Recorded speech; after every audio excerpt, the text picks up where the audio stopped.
Integral Coach Factory ICF has built a prototype of an air-conditioned 12-car Vande Metro. The Vande Metro is intended for short intercity routes currently served by mainline EMU trains. Each coach has 104 seats and a capacity to hold 185 standing passengers. The train is designed to carry more passengers than this stated capacity.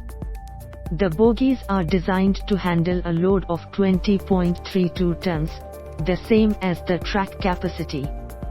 The factory is getting Vande Bharat sleeper trains ready for trials in mid-August. Once the trial is over, production of sleeper trains will be faster. Indian Railways to introduce Vande Bharat sleeper and Vande Metro trains with superior features.